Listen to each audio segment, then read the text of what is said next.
I'm Alex Morash, and let's queer up politics.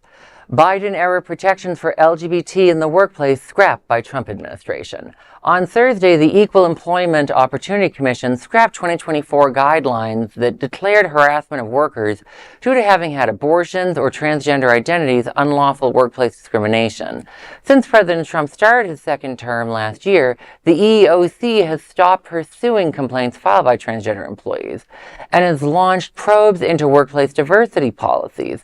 In a joint statement issued before the vote, a dozen former EEOC and U.S. Department of Labor officials said, quote, "This action is likely to increase the amount of harassment that occurs in workplaces across the country," end quote.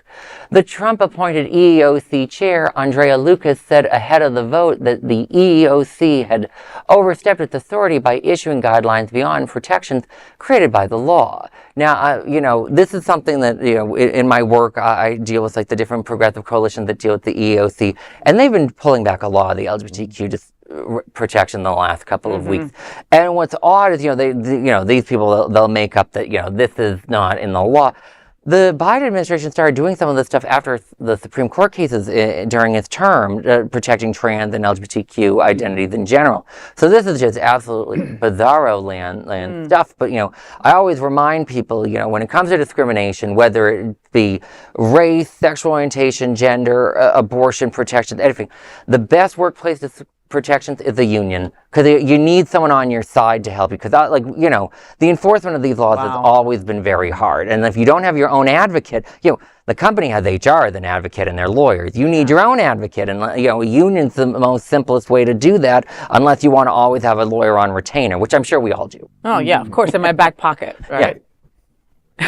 Well, folks, rolling back protections doesn't make harassment disappear. It gives it permission, unfortunately, And when the government stops defending trans workers and people who've had abortions, workplaces don't get neutral. They get hostile, and they get hostile quick.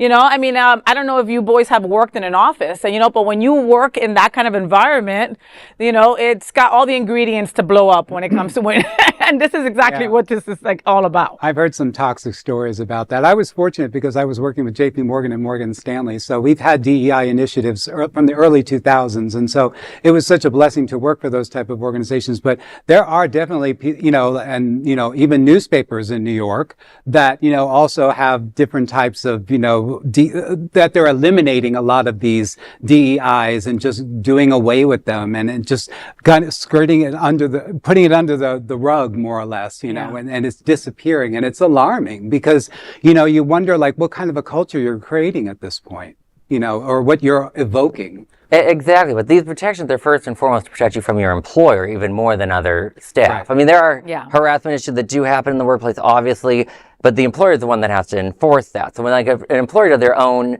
diversity or non-discrimination policy, they're the ones setting it, which gives them a lot of extra power, and they're the one that we're the most worried about with abuse. The Center for American Progress about 2017 released a study of LGBTQ people in the workplace. The number of different ways that we as a community hide our sexual orientation or our gender identity at work to avoid the issues of being discriminated in hiring or in a promotion is just absolutely so profound and common. I've dealt with it so many times in my work. I know, as a white boy, I get a certain amount of protection, but at the end of the day, once rumor has it people can figure out I'm queer very quickly, and there are plenty of people that instantly see me, they will not take me seriously professionally. I'm used to that my whole life. And that sucks that you had to do that. My first radio job, I was the straight girl next door, and I screamed and said, "I'm not the straight girl next door. Please don't make me into this." And they're like, "You want this job or not?" Exactly. Right? And what are you going to do when you're put in that kind of situation? It's your, one of your first radio bread jobs. And butter, more or less. Yeah. Sometimes you have to adapt to it. We've seen this happening where, and when I see stories like this, I think about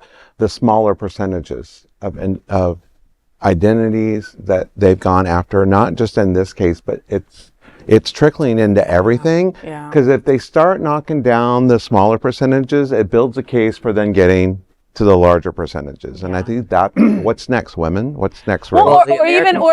or even opposite. You know, Vaughn. I mean, Alex is a white male, right? I'm more worried for my trans siblings that are having to go to work and deal with the asshole that's you know that is anti-trans. Exactly. Works at this workplace, and when he got there, DEI was existed, and now it doesn't. Right. But to Vaughn's point, I remember when I was at the National LGBTQ Task Force, there was the big wedding cake case.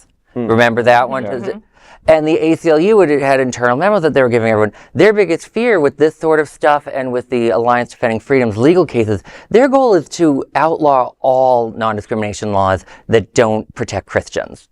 Like, that is their actual end game. Yeah. Yeah, so, and women would fall right under women, non-white people, queer, everybody trans, who's not a everybody who's not a white straight old guy. man who's Christian with money. Like, a very specific group they want to protect. Wow. Isn't that crazy? And that's nobody at this table. Like, I mean, wow. There is no other queer nonprofit media platform like this in the entire world. Support our LGBTQ stories by sharing them and subscribing to Queer News Tonight.